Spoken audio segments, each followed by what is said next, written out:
14h-16h, Brigitte Lahaie, Sud Radio. Franck Martin est avec nous. Nous revenons sur la confiance avec Eric. Eric, vous êtes en couple depuis très longtemps. Alors, est-ce qu'elle est là, la confiance? Bonjour Eric. Bonjour Brigitte, bonjour Franck. Bonjour Eric. Alors la confiance, écoutez, elle était là au départ, il n'y avait pas de problème, tout se passait très bien, enfin tout au moins de mon point de vue. Et je me suis aperçu de rien, et en fait quand on est amoureux, on a l'impression qu'il ne peut rien nous arriver, on est en pleine confiance, et puis tout d'un coup, un jour, on s'aperçoit que ça ne se passe pas comme ça. Et là, la première chose qui arrive, là c'est un adultère, donc en fait ce qui se passe, la première chose c'est la confiance en l'autre, qui est complètement remise en cause. Au bout de combien de temps, Eric ? Au bout d'une vingtaine d'années à peu près. Une vingtaine d'années. D'accord, vous étiez ensemble depuis 20 ans quand elle a une relation avec un autre homme. Exactement, on s'est rencontrés. Et vous l'avez appris, découvert, elle vous l'a dit? Comment ça s'est passé? Je l'ai découvert, mais on dit souvent qu'elle a tout fait pour que ça. Oui, c'est fort probable, bien sûr. Voilà. Quelques actes manqués. Voilà, exactement. Un jour, elle a laissé son téléphone allumé avec la conversation. Moi, je suis tombé dessus. Donc, vraiment, c'est. Enfin, voilà. Oui, c'est l'acte manqué par excellence. Voilà, exactement. Et dans un premier temps, effectivement, on tout s'écroule. On s'écroule et puis on ne se remet pas du tout en cause. C'est la haine qui apparaît, c'est la vengeance. La haine, peut-être pas, mais la colère en tout cas. Exactement, la colère, c'est tout à fait ça, la colère. Et donc, colère qui peut induire un sentiment de vengeance, oui. Exactement, et puis évidemment... Mais qui est plutôt saine, la colère, dans un premier temps, vous savez. Après, c'est ce qu'on va en faire, qui est sain ou qui est pas sain, mais c'est plutôt une bonne réaction d'être en colère, parce que vous savez, la colère, c'est une émotion qui vient souvent parce qu'on s'est senti trahi ou en tout cas qu'on a subi un préjudice. Donc, en l'occurrence, quand son partenaire commet l'adultère, on a l'impression d'avoir subi un préjudice. Donc, c'est assez logique d'être en colère. Exactement. Donc c'est plutôt sain. Ce sentiment est tellement fort que du coup, il masque tous les autres, quoi. Alors c'est ça le danger, c'est que si on se laisse envahir par la colère et que on ne sait pas demander réparation, on peut en effet aller jusqu'à la haine et la vengeance. Oui. Et du coup, Eric, qu'est-ce qui se passe aujourd'hui ? En fait, ce qui s'est passé, c'est là-dessus que je voulais vraiment mettre l'accent. Oui. La confiance, c'est deux personnes. La confiance en l'autre et la confiance en soi. Donc, dans un premier temps, totalement perdu la confiance en l'autre. Et puis avec l'amour, la confiance renaît. Avec la patience, la confiance revient. Et puis, c'est là qu'on s'aperçoit qu'en fait, on n'a plus du tout confiance en soi. Et ça, en fait, ça arrive dans un deuxième temps, en fait. Dans un premier temps, on ne se remet pas du tout en cause. On ne voit pas ce qu'on a commis de mal. Et c'est dans un deuxième temps quand on commence à pardonner. Moi, j'aime beaucoup ce que vous dites, mais je ne dirais pas que ça a détruit le manque de confiance en vous. Ça a réveillé qu'il n'y avait pas une si grande confiance en vous. Les carences, oui. Ah oui, vous avez tout dit là. Et oui, en fait, c'est ça, exactement. Parce que tant qu'elle était là, qu'elle vous aimait, etc., vous pensiez que vous étiez quelqu'un de très aimable, et tout d'un coup, elle va avoir un autre homme, donc vous êtes peut-être pas si aimable que ça. Vous voyez, c'est comme ça que ça se. Et en tout cas, pas suffisamment homme pour la contenter.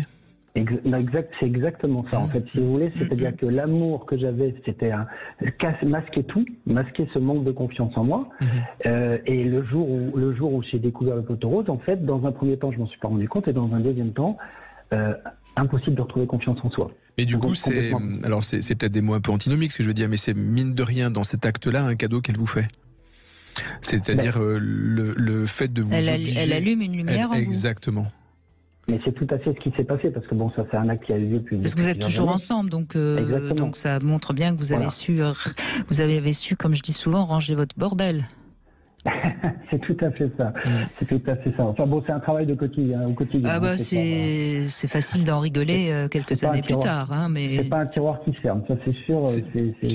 Je dis souvent, Eric, que l'amour et en tout cas être en confiance, c'est aussi aimer l'autre pour ce qu'il est, ce qu'il devient chaque jour. Vous voyez ce que je veux dire ? Voilà, on s'aime non pas en fonction de ce que l'on a été, mais on s'aime et on apprend à aimer l'autre en fonction de ce qu'il devient chaque jour. C'est-à-dire qu'il n'y a pas une journée où l'autre est le même ou la même. Et c'est important justement dans cet acte-là qui vous a secoué grave, hein, et on peut le comprendre, justement de vous apercevoir que votre épouse ou votre compagne, je ne sais pas si vous êtes marié ou pas, a changé, a évolué, et vous oblige vous-même à vous aimer en pleine présence, hein, si j'ose dire. C'est vous poser la question, finalement, dans ce qui se passe là, qu'est-ce que ça reflète chez moi, à quoi je dois effectivement, comme disait Brigitte tout à l'heure, m'attaquer et aller nettoyer, hein. C'est tout à fait ça, en fait. Si cet acte-là n'intervient jamais dans ma vie, il masque quelque chose qui un jour finira par sortir, en fait. Hein. Ouais. Voilà, parce qu'en fait, le manque de confiance, c'est pas uniquement dans l'amour, hein, c'est dans tous les actes. Et du coup, comment vous avez continué ? Qu'est-ce qui s'est passé derrière ? Ce qui s'est passé, c'est que une remise en cause complète de ma personne, et puis au fur et à mesure de la vie, le fait, l'amour qui revient, l'amour qui renaît. Et aujourd'hui, moi j'ai retrouvé totalement confiance en elle. Hein. Oui. Donc quand ça s'est passé, vous n'aviez pas envie de la quitter, elle n'avait pas envie de vous quitter? Alors elle n'avait pas envie, elle me dit qu'elle n'a pas envie de me quitter. Moi, je ne sais absolument pas où j'en suis. Tellement vous êtes perdu, oui bien sûr. Voilà, je ne prends pas de décision à la hâte. Je me laisse le temps de réfléchir, et puis au fur et à mesure, en fait, finalement, le fait est qu'on a des enfants, qu'on vit en commun, et le fait est que finalement, j'arrive assez rapidement à lui pardonner, en fait, parce que à partir du moment où j'en deviens à me culpabiliser moi, je me dis que finalement, c'est plus à moi, c'est moi. Oui, donc vous avez su prendre votre part, si je puis dire. Oui, puis c'est un double pardon. C'est non seulement lui pardonner, mais c'est aussi vous pardonner à vous-même. Hein. Ça me paraît aussi vachement important d'avoir aussi cet acte-là envers vous-même. Hein. Et puis, vous avez peut-être aussi réalisé qu'elle vous aimait encore, malgré tout. Oui, s'il n'y avait pas eu ça, je pense que ça se serait arrêté. Mais elle me prouve qu'elle m'aime encore à ce moment-là. Oui. Et voilà. Alors après, ce qui se passe, c'est qu'aujourd'hui, de temps en temps, moi, j'ai totalement confiance en elle, mais des fois, alors, je travaille vraiment beaucoup là-dessus parce que je sais que c'est le problème de tous ceux qui sont passés par là où je suis passé, c'est de temps en temps avoir un petit relent, une petite angoisse, une angoisse qui remonte d'un coup. Mais ça, c'est chouette parce que ça réactive votre désir pour elle. C'est le côté positif du truc aussi. N'est-ce pas ? D'accord, il faut que je prenne du côté positif. Hein. Non, mais je me moque un peu, Eric, c'est pas gentil. Oui, mais en même temps, c'est vrai. Bien sûr que c'est vrai, mais c'est pas méchant. C'est pas méchant de ma part, c'est au contraire. Mais c'est vrai que ça réactive le désir. Je suis sûre que grâce à ça, finalement, vous la désirez encore, alors que sinon, vous ne la désireriez peut-être plus. Et qu'est-ce que vous avez compris, Eric, du coup, dans la relation à elle ? J'imagine que vous avez discuté de tout ça avec elle. Moi, j'ai compris une chose, c'est que, en fait, jamais rien n'est acquis dans l'amour, quoi. D'accord, mais sur vous, qu'est-ce que vous avez compris sur vous ? Sur moi, j'ai compris qu'il fallait que je pense plus à moi. Ah, ouais. Ah, ça c'est intéressant. Parce qu'en fait, moi, j'étais un peu comme si je construis une maison, un foyer, je construis une maison, et en fait, je construis une maison pour les autres, et je m'accorde pas de temps pour moi. Vous étiez un peu son cocker, c'est ça ? Je ne sais pas si on peut dire coquin.